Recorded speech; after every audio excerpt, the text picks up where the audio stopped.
Theatre रु परदा पर्यंत हेवी डायलॉग आउ एक्टिंग रे मैजिक से नेगेटिव हेउ कि हेउ पॉजिटिव रोल खूब निखुण तांको अभिनय।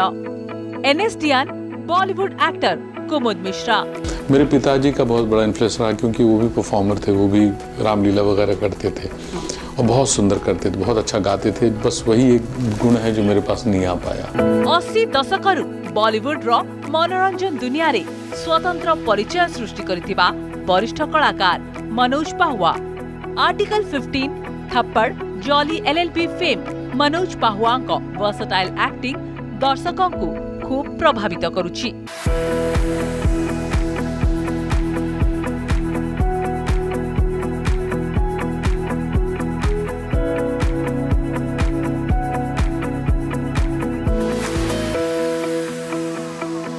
नमस्कार, ऑर्गस को स्वागत करछि मु सुदेशना मिश्रा। आज आम एमिति गोटे स्थान रे अछि जेउठी हम सहित दुई जण अतिथि अछंती। अतिथि 90s रो भी क्रेज आउ एबेका वेब सीरीज रे भी से माने ट्रेंडिंग करूछंती। एई भली कैरेक्टर एक्टर हम सहित अछंती जो माने थिएटर रे काम करछंती, ता सहित फिल्म रे भी सक्रिय अछंती एवं जेनजी कर पसंद वेब सीरीज रे भी अछंती। एई वेब सीरीज जहाँ समस्त को किमिया करिछि, आपण मध्य विभिन्न वेब सीरीज देखुतेबे एबे सेई फेमस सेलिब्रिटी को परिचय करेबा डेरी करबानी हम सहित अछंती थिएटर पर्सनालिटी, फिल्म पर्सनालिटी आउ वेब सीरीज रो भी कैरेक्टर एक्टर कुमुद मिश्रा हम सहित अछंती मनोज पाहुआ। स्वागत है दोनों का आपका ऑर्गस डिजिटल में। नमस्कार, बहुत बहुत धन्यवाद। ये जैसे कि उड़ीसा में आपका आना हुआ, उड़ीसा राज्य के बारे में पहले तो आपकी जो राय है जानना चाहेंगे। उड़ीसा को आप कैसा दिखते हैं? सुंदर जी। क्योंकि मैं तो पहली बार आया हूँ और जितना मैंने सुना है और हमेशा एक जिज्ञासा रही है मन में कि उड़ीसा घूमा नहीं हूँ, जगन्नाथपुरी नहीं गया हूँ, तो मन में जो एक कहना चाहिए एक जो विजुअल आता है वो एक सुंदर राज्य का आता है। आपको मेरे लिए बहुत सारे इम्प्रेशंस हैं मेरे। एक तो जब मैं स्कूल में पढ़ता था तो हॉकी का एक बहुत ज़बरदस्त ट्रेडिशन यहाँ से निकला है। स्पोर्ट्स का भी एक बहुत ज़बरदस्त ट्रेडिशन है। दूसरी चीज़ जगन्नाथपुरी जिसके बारे में मतलब मेरे माता पिता दोनों यहाँ आ चुके हैं। खाने के बारे में हमने बहुत सुना है, पूरी तरह से हम एक्सप्लोर नहीं कर पाए हैं। और जो सबसे इम्पॉर्टेंट है, जहाँ से मेरा पहला परिचय हुआ था, वो है छाऊ।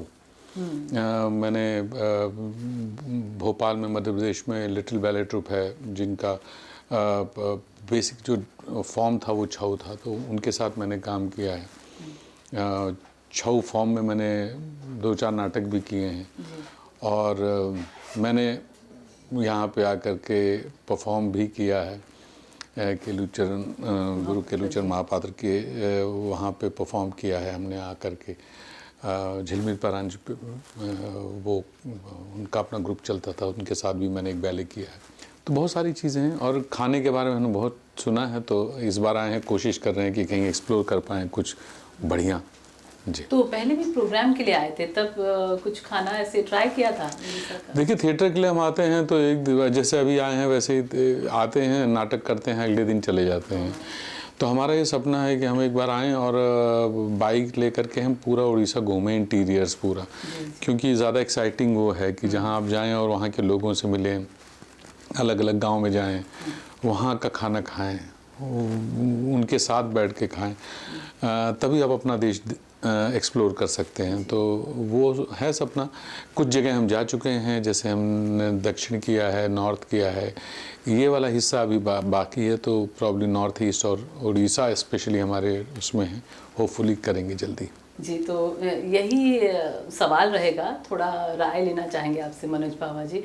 जैसे कि आपकी सारी फिल्म भी हैं, तो उनमें आपका जो रोल रहता है, मैं एक आर्टिकल 15 फिल्म का एग्जाम्पल ले लूँ, तो आप उसमें पुलिस ऑफिसर हैं, आप दोनों एक साथ ही काम कर रहे हैं और ऐसा भी है उसमें कि एक साथ हमको काम करना है। एक डायलॉग भी है कि काम तो एक साथ करना है, तो क्यों इतना झमेला लेना है साथ में। तो ये जो आप इतने साल से काम कर रहे हैं, अभी जैसे कि उड़ीसा एक्सप्लोर करने की बात है, तो कितना एनर्जी है कि अभी बहुत सारा इंटीरियर एक्सप्लोर करना है, उड़ीसा के पहाड़ चढ़ने हैं, वो एंथुजियाज्म या वो एनर्जी कैसे रहती है? आप एक साथ कैसे चल लेते हैं सर? वो एनर्जी तो है, क्योंकि हम लोग देखिए, हम जिस प्रोफेशन में हम काम करते हैं, हम एक्टिंग कह लें जी या हम लोग जो भी फिल्म बनाना, सीरियल बनाना, तो हम लोगों का काम जो है बेसिकली कहानियाँ बताना है, जिंदगी बताना है। जी तो हमारे एक काम का ही ये एक बड़ा इंटरेस्टिंग एस्पेक्ट है कि हम जितना लोगों के साथ रहेंगे, जितनी जगहें देखेंगे, जितनी कल्चर्स से मिलेंगे, उतना ही ज़्यादा हम अपने आप को एनरिच कर पाएंगे एज एन आर्टिस्ट। और दूसरी क्या होता है कि वो एक इनबिल्ट एक क्यूरियोसिटी भी है, शौक भी है, शायद इसी वजह से इस प्रोफेशन में आए भी हैं। तो हमको तो ये लगता है कि कुछ ऐसी व्यस्तता रहती है, अदरवाइज तो मन तो ये करता है कि बैग उठाएं और बस घूमें, लोगों से मिलें, जी जगहें देखें।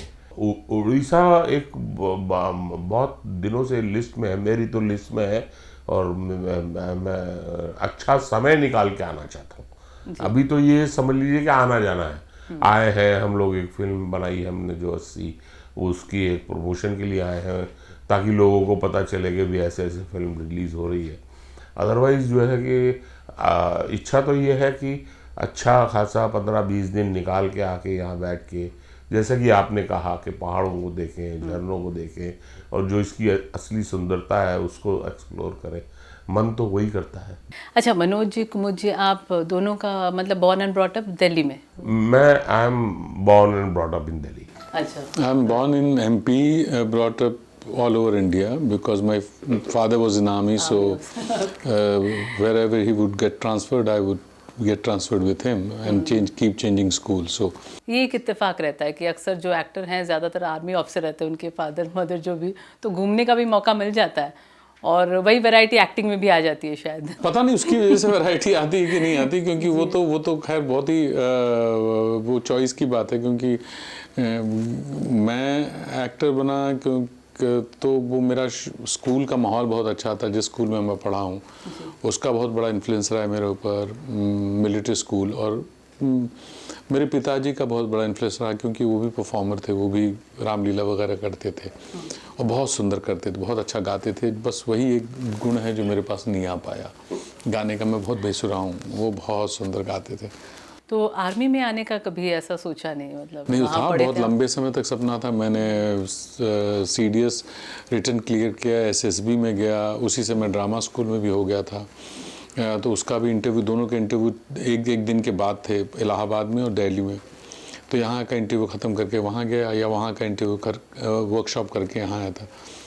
तो SSB के इंटरव्यू, उसमें SSB जब देने आया था तो मैं सिर्फ थिएटर और एक्टिंग की बात कर रहा था। तो कर्नल साहब ने पूछा कि आप यहाँ क्या कर रहे हैं? मैंने कहा मैं सिर्फ ये प्रूव करना चाहता हूँ कि मैं मक्कार नहीं हूँ, नकारा नहीं हूँ। क्योंकि उस समय हमारी जनरेशन में जब एक्टिंग में आते थे तो लोग बोलते थे कि कुछ नहीं कर पा रहे इसलिए एक्टिंग में आ रहा है। एकेडमिक्स को जरा तो मैं अपने परिवार को, डैडी को ये बताना चाहता था कि मैं चुन रहा हूँ ये प्रोफेशन। मैं आर्मी में भी जा सकता हूँ, मैं रिटर्न क्लियर कर चुका हूँ, पर मेरी चॉइस है ये मजबूरी नहीं है मेरी, या शौक नहीं है सिर्फ। मैं सीरियस हूँ उसको लेकर के। तो तो उन्होंने, ज़ाहिर है SSB में नहीं होना था, क्योंकि अब वहाँ एक्टिंग की बात कर रहे हैं आप, रशिया से बैले करके आए हैं, मतलब वहाँ गए थे टूर पे, वहाँ से आए हैं, आप ड्रामा स्कूल की बात कर रहे हैं, तो कैसे होगा सिलेक्शन आपका? लेकिन मेरा सपना था पहले, जब हम छोटे थे तो मेरे मन में ये होता था कि आर्मी ज्वाइन करूँगा और थिएटर करूँगा। तब तो समझ में नहीं आता था कि ये दोनों कैसे हो सकता है। फिर स्पोर्ट्स मेरे जीवन का बहुत बड़ा हिस्सा था कि स्पोर्ट्स करूँगा और थिएटर करूँगा। फिर सब छनता गया और फिर से फाइनली थिएटर बचा, एक्टिंग बची। अच्छा, थिएटर से तो आप भी जुड़े हुए हैं, तो मतलब कैसा, मतलब वो रंगमंच का जो दुनिया था, वो थिएटर कैसा लगता है, या फिर फिल्म अच्छा लगता है, या वेब सीरीज जो अभी कर रहे हैं, कौन सा ज़्यादा इंटरेस्टिंग लगता है? ज़्यादा कम की बात नहीं है। थिएटर एक तरह से कहना चाहिए कि उसने जन्म दिया है हमको। जी। मैं आज जो भी मैं अपने आप को समझता हूँ वो मैं थिएटर की वजह से हूँ। मैं अदरवाइज एक दिल्ली में बॉर्न एंड ब्रॉट अप, एक बड़ी patriarchal society, Punjabi middle class और बड़ा एक टिपिकल लड़का था। मेरे अंदर जो कुछ भी बदलाव आए हैं या जो कुछ भी मैंने थोड़ा बहुत भी समझा है वो थिएटर की वजह से ही।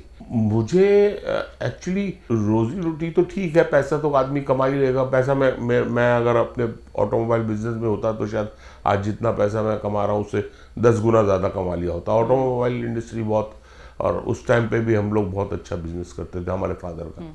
लेकिन मैंने जो थिएटर में जो अनुभव किया कि एक personal growth as a human being, जो मैंने अपने अंदर बदलाव पाए कि जो मैं अपने घर, अपना फैमिली और पूरा अपना एक जितना भी हमारा सोसाइटी था उसके अलावा मैं जब समझता था और देखता था तो मेरे को जो वो ग्रोथ जो समझ में आती थी तो मुझे ये बहुत अच्छा लगता था कि इसके अंदर एक ग्रोथ है, एक आपको एक अपने आप को देख पाने की क्षमता है। वरना अदरवाइज क्या होता है कि हम एक जीवन जीते हैं और जीते चले जाते हैं, और एक बहुत टिपिकल जीवन है कि भाई ये इतना पढ़ लो, बिजनेस करो, शादी करो, बच्चे पैदा करो, और मूर्छित अवस्था का एक जीवन है। आई बाढ़ और वो चली गई, आप उसी में सो रहे थे और उसी में निकल लिए। तो मुझे एक जीवन मिला थिएटर में, तो मुझे वो उसका मुकाबला किसी से नहीं कर सकते। हाँ, ये बात ज़रूर है कि फिर जो प्रैक्टिकल रीजंस होते हैं कि जब हम नाटक करते हैं उसमें उतना आर्थिक और फाइनेंशियल उतना लाभ नहीं हो पाता, तो फिर आदमी सोचता है कि थोड़ा सा फिल्म इंडस्ट्री की तरफ रुझान किया जाए, तो वो एक अगला एक थोड़ा सा स्टेप हो जाता है कि थोड़ा सा उसको। तो हम आज भी थिएटर इसीलिए करते हैं कि हमारा जो एज एन एक्टर और as a human being basic हमारा लाइन पे रहे, हम उस भटकाव में ना चले जाएं, उस ग्लैमर की दुनिया का एक बहाव है और अंधी दौड़ है कि आज ये नहीं, आज वो नहीं, आज वो अवार्ड नहीं और वो पैसा नहीं, ये नहीं वो नहीं, उससे बच के अपने बेसिक्स पे आ जाओ। तो थिएटर हमारे लिए वो एक तरह का एक उस तरह का वो स्थान है, कोई उसका कोई मुकाबला नहीं है। तो ये कहना कि इसमें ज़्यादा मज़ा आता है, कई लोग पूछते हैं कि एक्टिंग करते हैं थिएटर में ज़्यादा मज़ा आता है या फिल्म में मज़ा, वो अलग दोनों फॉर्म है। वो अलग दोनों फॉर्म है, लेकिन थिएटर की जगह अलग है। अच्छा, हर जगह जैसे आप घूमे हैं तो फिल्म प्रमोशन के लिए, वेब सीरीज हो या थिएटर के काम के लिए भी जाते हैं, उड़ीसा में थिएटर को कैसे देखते हैं, कैसा है? थोड़ा बहुत समझ जाता हूँ, थोड़ा बहुत समझ लेता हूँ। उड़िया देखिए, उड़ीसा के साथ क्या है कि मेरे बहुत ही प्रिय डायरेक्टर हैं सत्यव्रत राउत, ड्रामा स्कूल से हमारे सीनियर हैं, और मैंने अपने कुछ बहुत इंपॉर्टेंट नाटक जो है ना उनके साथ किए हैं। एक झिमिटी खेला, इनफैक्ट अभी वो शायद चल भी रहा है, उन्होंने दोबारा रिवाइव किया है। वो पहले उन्होंने झिमिटी खेला करके किया था, जिसके लिए उनको आई थिंक साहित्य अकेडमी का या संगीत नाटक अकेडमी का अवार्ड मिला था बेस्ट प्ले का कई साल पहले। तब मैं ड्रामा स्कूल भी नहीं गया था। फिर उन्होंने पासा करके उसको हिंदी में भी किया था, छाऊ में, बहुत ही खूबसूरत नाटक था। रोशुमन करके एक नाटक है, वो भी उन्होंने छाऊ में किया, छाऊ शैली में किया था। मैंने यहाँ परफॉर्म किया है, और परफॉर्म करने का जो सुख है वो तो मिला है मुझे।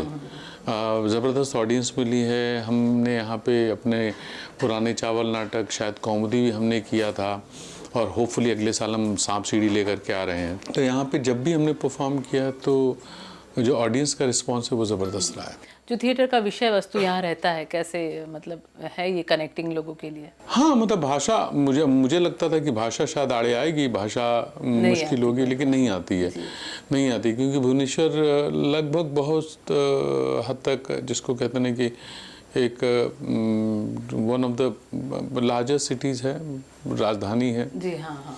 तो और यहाँ पे बहुत जगह के लोग बसे हुए हैं, और एक भाषा आपको जोड़ती है, तो कहीं ना कहीं आप उससे रिदम से, और नाटक और किसी भी आर्ट फॉर्म में, सिनेमा या आर्ट फॉर्म, अगर वो अच्छा है तो भाषा उसके आड़े कभी नहीं आती। ये लैंग्वेज इतना इजी है, तो कुछ वाक्य अगर आप दोनों कह सकते हैं उड़िया में?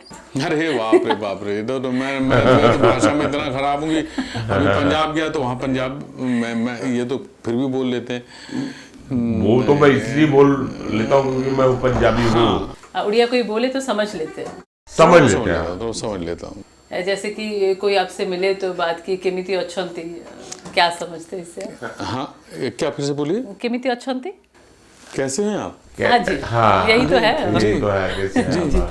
या तो आसान है ये समझना। हाँ मतलब हम जब थोड़ा सा बंगाली के नजदीक है। हाँ नजदीक है। हाँ, जी और बंगाली और और नजदीक करेंगे तो लड़ भी जाएंगे। हाँ नहीं आपस में इनकी लड़ाई भी है। इनको लगता है कि वो बंगालियों को लगता है कि उनका रसगुल्ला ज्यादा बेटर है, उड़िया लोगों को लगता है वो उनका बेटर लेकिन है। सच बताइए, असल में छेना जो छेना की मिठाई है, यहाँ से है ना, हाँ असल में यहाँ से है। यहाँ से है छेना ना। की मिठाई, लेकिन अब जब रसगुल्ला। बंगाल में कलकत्ता में जाके गए तो वो श्री लड़ेंगे इस जगन्नाथ बात पर। परंपरा से जुड़ा हुआ है, तो यही का और है। बंगाली लोग बोले नहीं हमारा है ये। यहाँ है कि भगवान जब जाते हैं रथ यात्रा पर, लौट कर आते हैं तो माँ लक्ष्मी को मनाने के लिए रसगुल्ला खिलाकर फिर उन्हें लाते हैं। अच्छा, तो थिएटर की बात हुई, अभी जैसे कि वेब सीरीज़ वगैरह आप कर रहे हैं, तो इसमें कैसे रुझान हुआ? मतलब वेब सीरीज़ का वो जो ट्रेंड चल रहा है, या फिर वेब सीरीज़ कितने वैरायटीज़ देख रहे हैं, तो कैसे वेब सीरीज़ पे? देखिए मैं आपको बताता हूँ कि जब मैंने थिएटर शुरू किया था, सो उस वक्त एक दूरदर्शन होता था, दिल्ली दूरदर्शन, जी और रेडियो होता था, जी युवा मंच, जिस पे हम एक नाटक करते थे, वॉइस, उसके 30 रुपए मिलते थे। जी। और दूरदर्शन का एक नाटक ये होता, तब 90s की बात है, ये 80s की बात है। मतलब 85 हाँ, 86 आपका तो पे। जन्म भी नहीं हुआ होगा। हाँ, मैं मतलब 81 की 90 बात से कर रहा पहले हूँ, हो मैं गया है 81 की बात कर रहा हूँ। मैं वो अगर ऑफिस मैं ऑफिस भी थोड़ा देखी बिल्कुल हूँ। प्रिसाइज बोलूँ तो मैं तो पहले ही 80 में आ गया था मंडी हाउस में, लेकिन 81 में मैंने जो है मैट्रिक पास किया था, तो मैं मंडी हाउस में आ गया था, युवा मंच का ऑडिशन दिया था।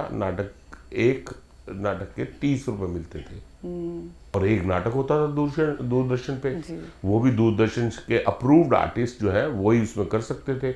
मुझे फेल कर दिया गया था। तो अब वो नाटक भी 3 महीने में एक बार होता था, और उसके अंदर अगर आपने एक नाटक कर चुके हैं आप, तो आपको रिपीट नहीं किया जाएगा दूसरे नाटक में। तो समझ लीजिए कि साल 1.5 साल में एक कोई नाटक मिल गया दूरदर्शन का, तो जी लकी हुए तो। उसके बाद 83 और 84 में पहला हम लोग एक सीरियल आया, वो भी दूरदर्शन के लिए था। उसके हिट होने के बाद सब लोग लग गए, ये अपना बुनियाद और ये जो है जिंदगी, और टीवी का एक बहुत बड़ा बूम आया, तो वो टीवी आ गया, हम उसके अंदर काम करने लगे। जी हमारी राय से थोड़ी चला, हमें तो ये लगा कि चलो एक एवेन्यू खुल गया, और एवेन्यू खुल गया। अब जब टीवी का एवेन्यू खुल गया, तो वो पहले होते थे वीकली, उसके बाद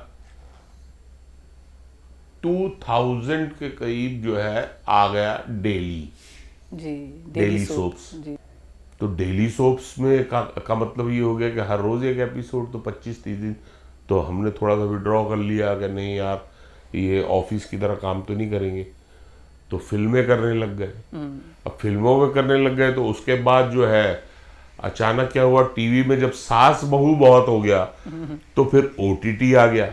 हाँ तो ओटीटी में आ गए, तो ओटीटी करने लग गए। अच्छा। तो कहने का मतलब ये कि जिस तरह से ये पूरा का पूरा सिस्टम इवॉल्व हुआ है, उसी के साथ साथ हम भी इवॉल्व हुए। क्योंकि अगर बाकी सारी चीज़ों को छोड़ दें तो रोजी रोटी हमारा काम यही है। जी तो हम इसके साथ साथ अपने आप को जितना अडाप्ट करते गए और आगे बढ़ते गए उसके अंदर। आज ओटीटी है और उस पर अच्छे कुछ प्रोग्राम्स बनते हैं, हम वो कर लेते हैं, या अच्छी कुछ फिल्में बनते हैं, जैसे ये फिल्म है 80। इसमें भी ये है कि वैरायटी हो गई कि कुछ कमर्शियल फिल्में होती हैं। तो लकी हम कहेंगे अपने आप को, मैं अपने आप को लकी रहा हूँ कि मैं उन फिल्मों का भी हिस्सा रहा। मोल का आर्टिकल 15, थप्पड़ जैसी फिल्में, इन फिल्मों का भी मैं हिस्सा रहा।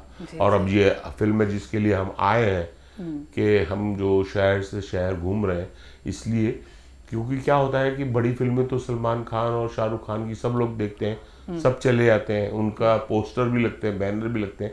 ये फिल्में ना भीड़ में कहीं खो जाती हैं, लोगों को पता भी नहीं चलता। तो हमारा मकसद यही है कि हम जाएं शहर, हर शहर में जाके, कहना नहीं, जो भी बी टाउन कहें या जो भी है, जहाँ पहुँचती नहीं है फिल्म, वहाँ पे जाके लोगों को बताएं कि ऐसी ऐसी एक फिल्म रिलीज हो रही है। उसका ट्रेलर लॉन्च हुआ है, आपने देखा ही होगा। देखा है, जी जी। हाँ, तो वो आपको ऐसी फिल्म है जो कि एंटरटेनिंग है, एंगेजिंग है, और साथ में आपको सोचने पे भी मजबूर करती है। जी। तो इस तरह से, जिस तरह से ये सब चीज़ें इवॉल्व हुई, हम भी उसके साथ साथ इवॉल्व होते गए। और अच्छा, अब के ज़माने फिर एक्टर्स जो हैं, जैसे कि आप अभी कैरेक्टर एक्टिंग पे ज़्यादा फोकस करते हैं, आपको भी जैसे लीड रोल के लिए, हीरो के लिए भी साइन किए थे महेश भट्ट, आपने मना भी किया था। तो यही है कि आप चॉइस यही रखते हैं कि जितना हम चरित्र को उभार पाएँ। तो उसके लिए भी एक्टर्स पर कितनी बड़ी जिम्मेदारी है, मार्केटिंग खुद का करें, फिल्म का करें या अपनी सीरियल का, थिएटर का, कितनी बड़ी जिम्मेदारी रहती है और कितनी बखूबी कर पाते हैं? देखिए, पहले तो ये जो किस्सा है मना किया था, ये क्या होता है कि जब भी आप अतीत को देखते हैं ना, तो उसके बहुत सारे पहलू निकलने लगते हैं। तो उस पे ना ही जाएं, क्योंकि वो फिर क्या होता है ना कि वो कहानी मुझे भी नहीं पता कि सच कहानी क्या है और नहीं, मतलब कहाँ से मन ये था बात जरा कहाँ से हीरो निकल होने के का। नहीं, वो बात की बात है। पुरानी बात है। अच्छा। भट्ट साहब बहुत बड़ा रोल प्ले किया भट्ट साहब ने मेरी लाइफ में एज एन एक्टर ये ऑल्सो। तब हुआ जब वो स्वाभिमान सीरियल स्वाभिमान कर रहे थे, तो उन्होंने बहुत इम्पोर्टेंट और बहुत ही इवॉल्व बहुत आदमी बढ़िया हैं। सीरियल था, मतलब जैसे ग्लैमरस टाइप का सीरियल उस टाइम जी निकला था। जी। और एक्टर्स के लिए तो वो बहुत कमाल के डायरेक्टर हैं, बहुत कमाल के डायरेक्टर रहे हैं। आप अगर काम कर रहे हैं तो आपने अब एक चीज़ तैयार की है, तो आप लोगों तक जाएंगे ना बताने के लिए कि हमने कितना अच्छा। एक्टर्स की भी संख्या तो ज्यादा है ना, तो उसमें अपने आप को प्रूव करने के लिए क्या करना पड़ता है? कुछ नहीं करना पड़ता, आप ईमानदारी से काम कीजिए अपना, तो ऑनेस्टली कीजिए। वो हम नहीं देना चाहते, हम चाहते हैं कि भाई हम आए हैं यहाँ पे सब लोगों को बताने के लिए कि इसका ट्रेलर लॉन्च हो गया है। आप ट्रेलर देखिए यूट्यूब पे, आपको थोड़ा सा भी कुछ ऐसा महसूस होता है कि हाँ इस फिल्म में कुछ बात है, प्लीज जाके देखिए। और ये आगे की गारंटी हमारी है कि आप जब एक बार देखेंगे, आप अपनी अगली बार 4-5 दोस्तों को लेके जाएंगे कि दिखाएंगे कि देखिए ये फिल्म, ये देखना कितना जरूरी है। अच्छा, उस फिल्म में जो रहता है जैसे अर्जेंट वॉच, तो क्या है मतलब ये अर्जेंट वॉच? एक ऐसे मुद्दे पे ये बात हो रही है जो हमारे समाज में सबसे ज़्यादा इस समय हो रहा है जी। हो रहा है। तो जाहिर है ये जिस तरह की फिल्म बनाई है अनुभव जी ने, जिस तरह की एंगेजिंग फिल्म बनाई है, रेलेवेंट फिल्म बनाई है, हर यूथ को, हर यंगस्टर को, हर व्यक्ति को, हर औरत को, लड़की को ये फिल्म देखनी चाहिए। ज़्यादा लड़कों को देखनी चाहिए, सबको देखनी चाहिए फिल्म। एक डिबेट है, ये एक चर्चा है, और ये चर्चा बोरिंग चर्चा नहीं है, ये चर्चा किताबी चर्चा नहीं है, ये एंटरटेनमेंट के साथ है, जहाँ पे एक थ्रिलर है, कोर्ट रूम ड्रामा है, जहाँ पे एक बहस है, और आप फिल्म देख के निकलेंगे तो आप इस विषय पे बात करेंगे। अर्जेंट वॉच इसलिए है क्योंकि आपने देखा है कि 80, इसका नाम 80 इसलिए है क्योंकि on an average her 20 minute पे एक FIR सेक्सुअल असॉल्ट की हो रही है दर्ज, जो कि दर्ज हो रही है। जैसे हजारों ऐसे केसेस होंगे जो दर्ज ही नहीं होते, जो दबा दिए जाते हैं। घर में माँ ही बोल देती चुप करना, सब समाज में क्या बोलेंगे लोग जी। तो I think it's very urgent. हमें कितने मिनट हो गए बात करते हुए जी? 40 मिनट। 2 ऐसे FIR दर्ज हो चुके हैं सेक्सुअल असॉल्ट के। तो अर्जेंट हुआ कि नहीं हुआ जी? कि हमारे को एज ए सोसाइटी इस मुद्दे पे, इस इशू पे बात करना, चर्चा करना या उसकी तरफ ध्यान देना बहुत अर्जेंट है, क्योंकि उस तरफ गिर रही है सोसाइटी जी। तो इट्स वेरी अर्जेंट। एक और सवाल जरूर पूछूंगी, मिस हो जाएगा वरना, कि उड़िया फिल्म अगर मिले या थिएटर भी करना चाहेंगे? नहीं, मेरी तो बात चल रही है जी। एक उड़िया फिल्म करे तो होपफुली जल्दी ही करेंगे। थैंक यू, हमें वक्त देने के लिए बहुत बहुत शुक्रिया। तो ये आम सहित जहाँ अतिथि थिले एवं ओडिशा विषय अनुभूति कहूले, ओडिशा आसी तांको केमिति लागिला, श्री जगन्नाथଙ୍କ कथा मध्य कहउचंती, ओडिशार परंपरा कथा, ओडिशार सबुज बनानी कथा मध्य कहउचंती। आउ एई भली अतिथि को ओडिशा पाई मध्य बहुत धन्य। कैमरा पर्सन रविंक सह पृथ्वी वल्लभ, मो सुदेशना मिश्र, अर्गस डिजिटल।